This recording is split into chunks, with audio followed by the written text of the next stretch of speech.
ये ये देखो, ये कैनाल, एक कैनाल शो की भी है, रिवर के थ्रू अपने साइड साइड से पैसेज बनाए हुए कैनाल के।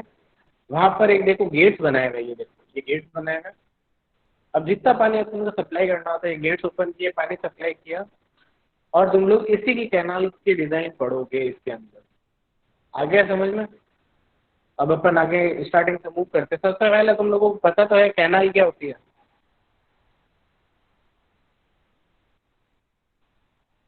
Any answer? कैनाल क्या होती है?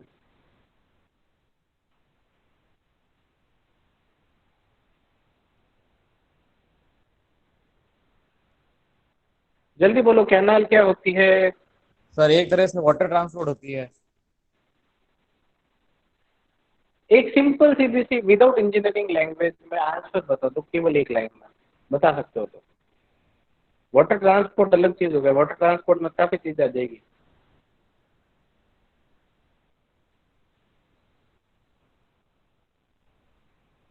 वाटर के चैनल्स होते हैं सर, वाटर वेज के। अब देखो, मैन मेड रिवर बोल सकते हो कैनाल को, सिंपल सीधी सी बात। आगे चलिए। जवी हम्म बांध कहते हैं सर इसको। जवी बांध। लो आगे ये देखो, पढ़ो। और channel is an a canal is an artificial channel generally trapezoidal in shape constructed on the ground to carry water to the field either from the river or from the reservoir। तुम लोगों को दो type की irrigation पढ़ाई थी, direct और indirect. Direct होती है जो रिवर्स के थ्रू होती है, और इनडायरेक्ट होती है जो रिजर्वर और डैम्स के थ्रू होती है। आगे समझ में? कैनाल की डेफिनेशन आगे समझ में? कैनाल क्या है? Canal is an artificial channel generally trapezoidal in shape. Generally बोला है क्योंकि अधिकतर ट्रेपेजॉइडल इन शेप की होती है। ट्रेपेजॉइडल मोस्ट इकोनॉमिकल सेक्शन में आता है। उसका रीजन केवल एक ही है कि सबसे मोस्ट इकोनॉमिकल सेक्शन तो सेमी सर्कुलर होता है, पर सेमी सर्कुलर बनाना पॉसिबल नहीं होता है, इसलिए अपन ट्रेपेजॉइडल सेक्शन बनाते हैं। इसलिए अधिकतर कैनाल ट्रेपेजॉइडल शेप में होगी। वहां पर पानी का मतलब एक तरह से डिस्चार्ज का लॉस सबसे कम होता है, इसलिए ट्रेपेजॉइडल सेक्शन लेते हैं। और एक दो टाइप की और कैनाल हो सकती है, रेक्टेंगुलर और ट्रायंगुलर। पर ट्रायंगुलर अधिकतर कहीं पर भी देखी नहीं जाती, रेक्टेंगुलर फिर भी देखने को मिल जाएगी काफी जगह। ठीक है, फिर नेक्स्ट पे मूव करते हैं अपन।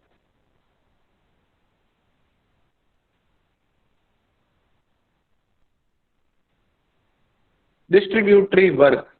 डिस्ट्रीब्यूटरी वर्क क्या होता है?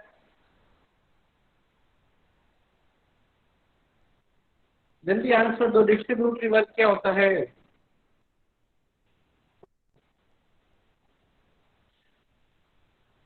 एनीवन?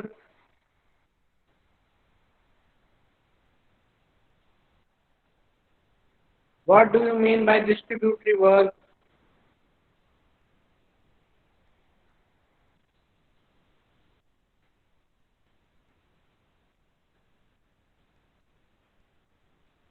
सर एक तरह का चैनल होता है। हर चीज में चैनल डाल दो। डिस्ट्रीब्यूटरी वर्क क्या होता है? सोच समझ के जवाब देना, नाम पढ़ सर के। इसका मीनिंग हिंदी में बताओ सर, मैं बता दूंगा।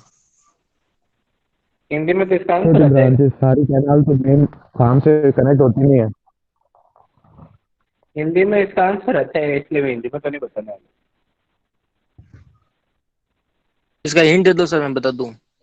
डिस्ट्रीब्यूशन क्या होता है? डिस्ट्रीब्यूटरी का मतलब डिस्ट्रीब्यूशन हो गया, पानी को सप्लाई कैसे करना है। बांटना सर, जगह जगह में बांटना। ओके, देखो ये, देखो ये पढ़ो पहले। The arrangement is known as headwork और diversion headwork and will be explain in detail और लेटर इन चैप्टर। जो भी आगे ढंग से चलेंगे, जब आगे इसका खुद का चैप्टर आएगा। Water is diverted into the main canal by the means of diversion weir. A head regulator is provided at the head of the main canal so as to regulate the flow of water into the main canal. अब देखो क्या होती है, dams के बाद में main canal आती है। मेन कैनाल के जैसे ही हेड पे अपन ने क्या हेड रेगुलेटर लगा दिया जाता है। हेड रेगुलेटर लगाने से उसका पानी का फ्लो ऊपर नीचे अपन कंट्रोल कर सकते हैं। आगे समझ में कि ज़्यादा देना है कम देना है वो सब कुछ उसके हेड रेगुलेटर के थ्रू कंट्रोल होगा। और बीच बीच में डाइवर्जेंस वियर बनाए गए होते हैं कि पानी रोक के आगे सप्लाई करना है। कैनाल में अगर लेवल बढ़ाना है तो वियर बीच में बना दिया जाता है। वियर का काम होता है पानी के लेवल को राइज अप करके आगे फ्लो करवाना। आगे समझ में? तो ये होता है डिस्ट्रीब्यूशन वर्क। डिस्ट्रीब्यूशन होता है proper flow of water into the field with the help of regulators. अपन को पानी को कंट्रोल्ड वे में पानी सप्लाई करना है, अपने कंट्रोल में रहना चाहिए पानी, कितना पानी कहाँ पर सप्लाई करना है, ये सारा डिस्ट्रीब्यूशन वर्क के अंदर आता है। आगे समझ में डिस्ट्रीब्यूशन वर्क क्या होता है, ये तो नो? आगे सर। ओके, आगे चलते हैं। Importance of irrigation canal. Topic important है, सुन लेना, नोट के अंदर भी दिया हुआ और यहाँ पर भी प्रोवाइडेड है, ये बता रहा हूँ, ठीक है ना। पहला है development of unirrigated Westland. Unirrigated Westland का मतलब मुझे बता सकते हो क्या है?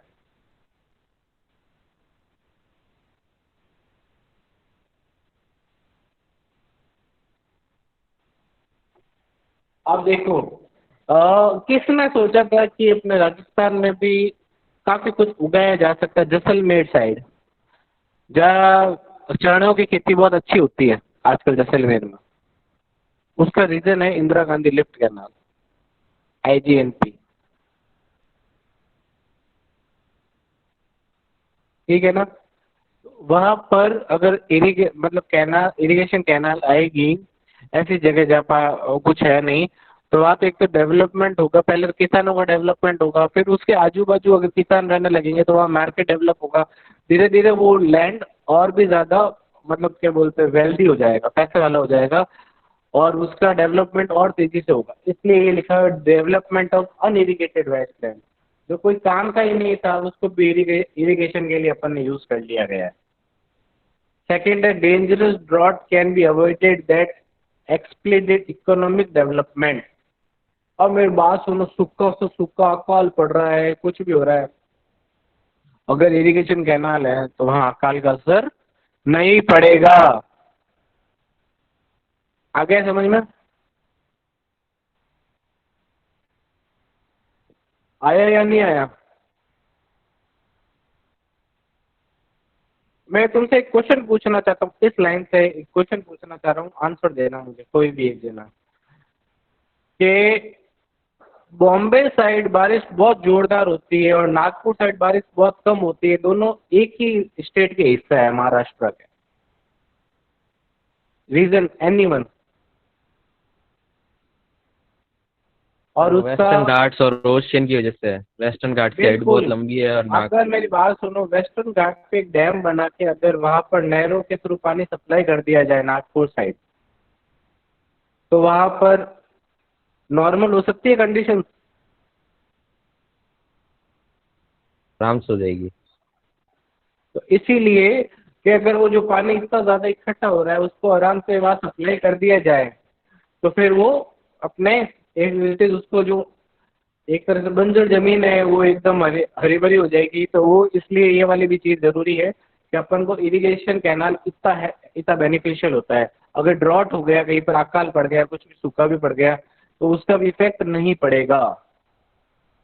थर्ड है the water requirement of the crop during the fluctuation in rainfall intensity can be made by having a proper irrigation system. मतलब जितना क्रॉप्स को पानी की रिक्वायरमेंट है, अगर बारिश की ऊपर नीचे के कारण उसको पूरा नहीं कर पा रहा है तो वो इरिगेशन वाटर सप्लाई, इरिगेशन का पानी कर देगा। चौथा है compared conventional watering, highly productivity per hectare land is obtain due to canals. फिर है the canals constructed as permanent that require regular maintenance. फिर है canal irrigation does not let the water table level go down. एक minute hold रखना।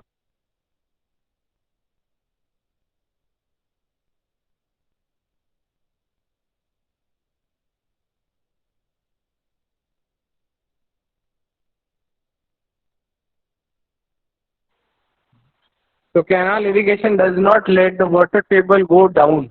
It only helps to increase the water level, thus facilitating the digging of wells. अब देखो canal के अंदर canal अगर flow हो रही है तो सीपेज भी बहुत ज्यादा होगा। सीपेज का मतलब तो जानते हो ना तुम लोग, यस और नो?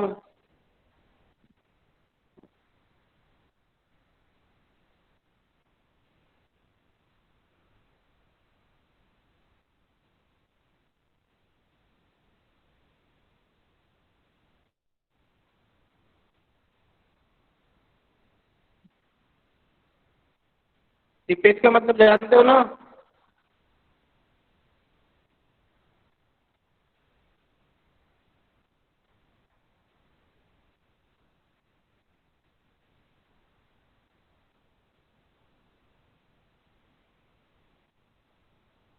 यस और नो?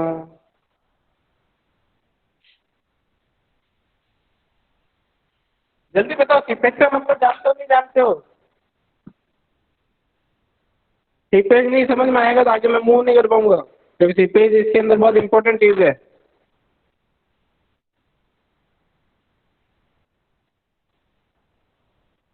अगर देखो कैनाल फ्लो हो रही है तो नीचे से पानी का रिसाव भी होता है, ये याद रखना। पानी मतलब नीचे से निकलता भी है, लीक भी होता है कैनाल के थ्रू। कैनाल कोई भी परफेक्ट नहीं होती है, तो उसको अगर वो सीपेज हो रहा है तो उसके आजू बाजू का वाटर टेबल लेवल भी इंक्रीज होगा, ये याद रखना। ये होता है सीपेज, पानी का रिसाव होना कैनाल के अंदर।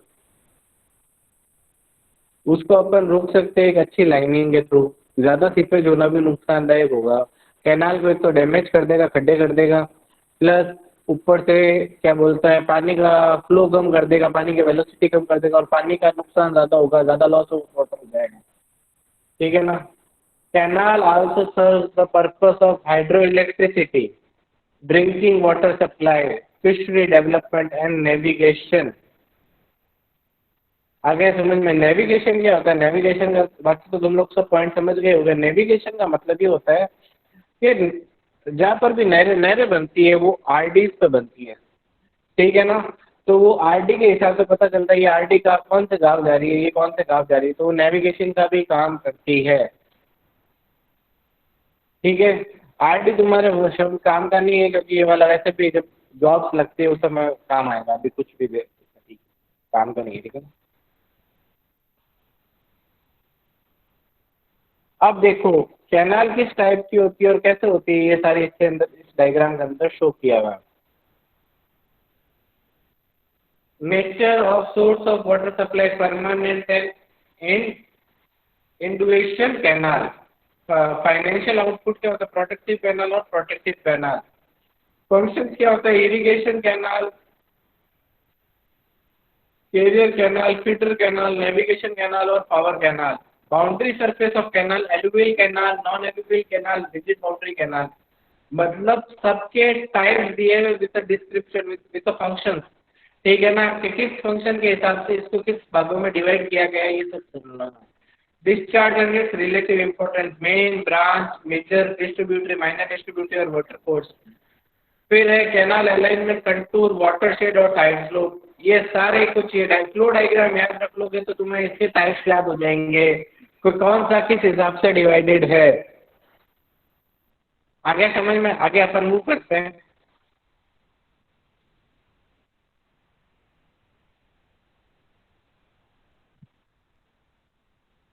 Classification of canal, classification based on the nature, classification based on the nature of source of supply. पहला है परमानेंट कैनाल, दूसरा है इंडुएशन कैनाल, और classification based on financial output है प्रोडक्टिव कैनाल और प्रोटेक्टिव कैनाल। प्रोडक्टिव कैनाल होती है जो ज़्यादा से ज़्यादा आउटपुट दे अपन को, और प्रोटेक्टिव होती है जहाँ पर पानी का लॉस सबसे कम हो, जहाँ पर अपन मेंटेनेंस का ज़्यादा ध्यान दें। प्रोडक्टिव के अंदर अपन मेंटेनेंस का ध्यान कम देते हैं और प्रोटेक्टिव के अंदर मेंटेनेंस का ध्यान ज़्यादा देते हैं। Classification based on the function of the canal, पहला है इरिगेशन कैनाल, दूसरा है करियर कैनाल, तीसरा है फीडर कैनाल, चौथा है नेविगेशन कैनाल, पांचवा है पावर कैनाल। इन पांचों के पॉइंट तुम लोगों को पता है। फिर है classification based on the boundary surface of the canal, alluvial canal, non alluvial canal, rigid boundary canal. Alluvial canal जो एलुवियल सॉइल पे जाती है, नॉन एलुवियल कैनाल जो पहाड़ी एरिया पे जाती है, और रिजिड बाउंड्री होती है जो एज इट इज अपने पूरी कंक्रीट वाली होती है। ये याद रखना, रिजिड बाउंड्री मतलब एकदम बिल्कुल प्रोटेक्टिव होती है, जो जो इधर क्या बोलते हैं, जिसके अंदर सीपेज के साथ 0 के बराबर होते हैं, उसे बोलोगे रिजिड बाउंड्री कैनाल। यहाँ तक कोई डाउट, यस और नो? जल्दी से कमेंट में लिख के भेजो यस और no.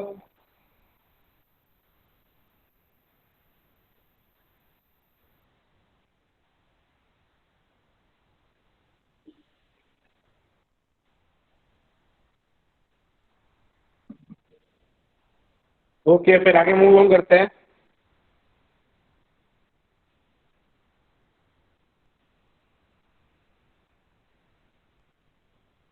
Classification based on discharge and its relative importance in a given network of canal।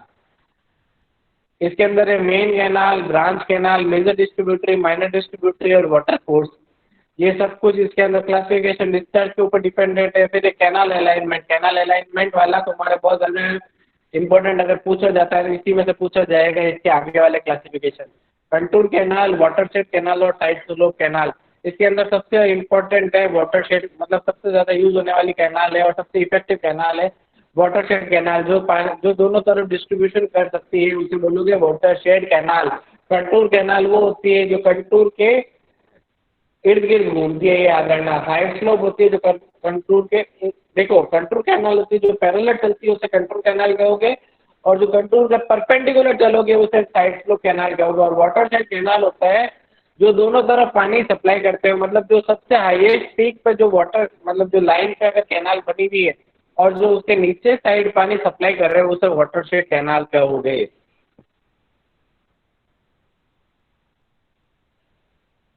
Channel alignment, general consideration for alignment है इसके अंदर। फर्स्ट है, it should be aligned in such a way that maximum area is served with the least length and its cost including cross drainage work is minimum. A shorter length of canal has less loss of head due to friction and smaller loss of water due to seepage and evaporation। रुको एक minute, आगे चला गया।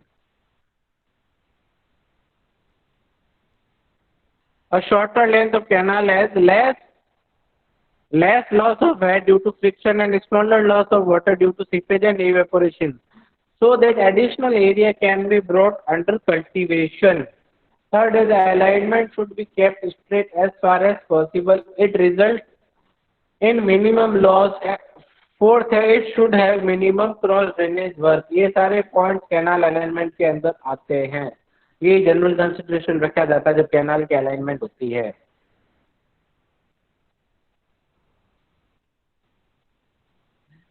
फिर है, it should not passes through village, town, forest और costly land, otherwise heavy compensation shall have been given.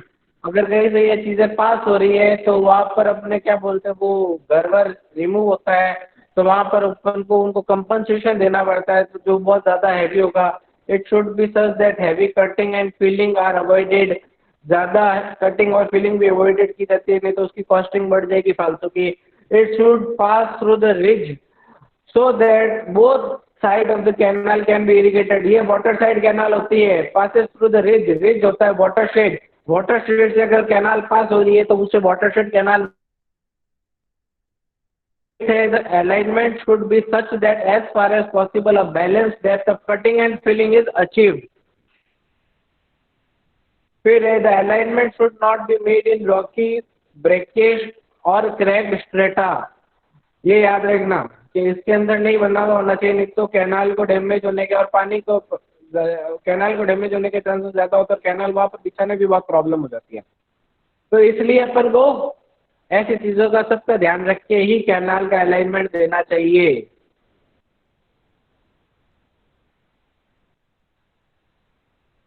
Types of canal alignment, contour canal alignment, watershed canal और side slope canal. अब देखो मैं तुम लोगों को कंटूर कैनाल का diagram बता रहा हूँ। ये देखो ये है कंटूर कैनाल, ये रिवर फ्लो हो रही है। अब ये देखो कंटूर कैनाल, देखो इसके पैरेलल चल रही है, देखो कंटूर दिख रहा है, यस और नो? इसे बोलोगे कंटूर कैनाल। जो कैनाल जो उसके पैरेलल चलेगी कंटूर के, उसे बोलोगे कंटूर कैनाल। फिर है watershed canal. Watershed canal, canal से पानी उठाया जाता है और नहीं मतलब रिवर से पानी उठाया जाता है और उसको रिच तक पहुंचा के फिर वह रिच से पानी सप्लाई किया जाता है, जो दोनों तरफ पानी सप्लाई कर सकती है, उसे बोलोगे वाटरशेड कैनाल।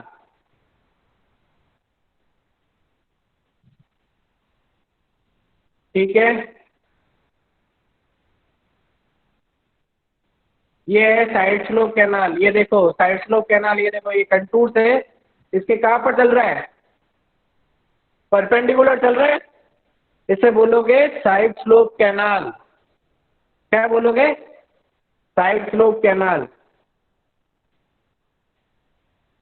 ये तुम्हारे यहाँ पर कैनाल इरिगेशन यहाँ पर मतलब क्या बोलते हैं, आज का टॉपिक यहाँ पर और होता है और आगे मैं तुम लोगों को पढ़ाऊंगा इसके क्या बोलते हैं components of irrigation canal. Components में आते हैं मेन ब्रांच, हेडवर्क से लेके डिस्ट्रीब्यूटर्स तक, जहाँ तक वो खेतों में पानी सप्लाई करते हैं, वो सारे इसके कंपोनेंट या मेन पार्ट ऑफ कैनाल आ जाएगा। फिर उसके बाद इसके थ्योरीज आएगी, फिर डिजाइन आ जाएगी। ठीक है ना?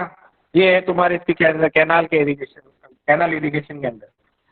फिर इसके अंदर वाटर डिस्ट्रीब्यूशन के अंदर आता है खोसला और ब्लाइट थ्योरी, ये सब कुछ इसके अंदर है। इसके अंदर न्यूमेरिकल के पार्ट बता देता हूँ, टोटल 5 टाइप के न्यूमेरिकल्स है।